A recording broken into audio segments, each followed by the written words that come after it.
as we think about reaching the different populations that are coming into the United States, one of the challenges is raising up leaders. Of course, in any church, it's going to be challenging to raise up leaders. So we want to make sure, first of all, we understand the biblical qualifications of leadership. And it's important in a church culture, in an evangelical culture where we're greatly enamored with diversity. The temptation is going to be to appoint a diverse leadership for the sake of diversity.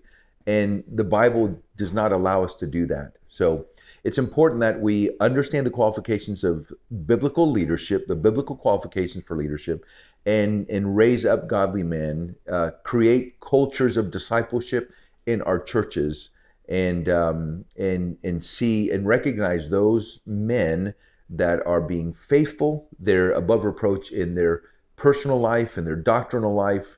They're above reproach in their family life and in their public life. They're living life as faithful men, recognized as qualified biblical leaders. Now, in the Hispanic community, there's a challenge because you have faithful brothers who themselves may not have been trained, who themselves may not have grown up in healthy churches.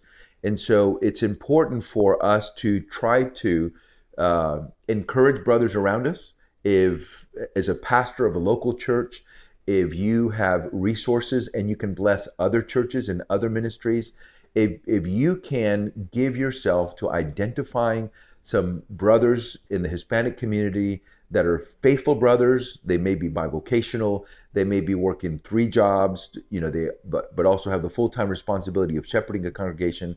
If you can come alongside some of those brothers and pray with them, know you're for them, maybe give them some resources, understand where they are as far as their training is theologically.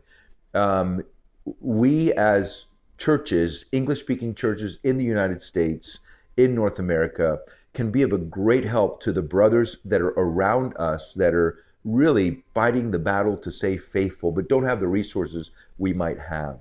And so really the challenges of raising up leadership in the Hispanic community is that in many churches, at least in our context, there's not a history of faithfulness as far as discipling brothers. A 2 Timothy 2:2 kind of train other men who will be faithful, who will then train others also.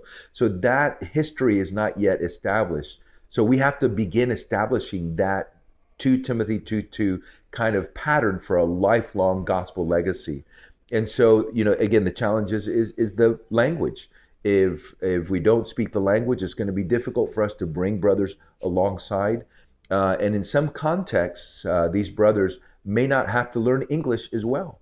And so we actually have to raise up Spanish-speaking brothers with training, with the heart for pastoring, to then go out and reach other pastors, pour into other pastors, and in order that they would then be equipped to train others also, beginning in their local churches. So we have to, I think, establish this 2 Timothy 2:2 pattern with Hispanic brothers, that they would then duplicate that in their churches, so that then they would duplicate that to other fellow pastors as well.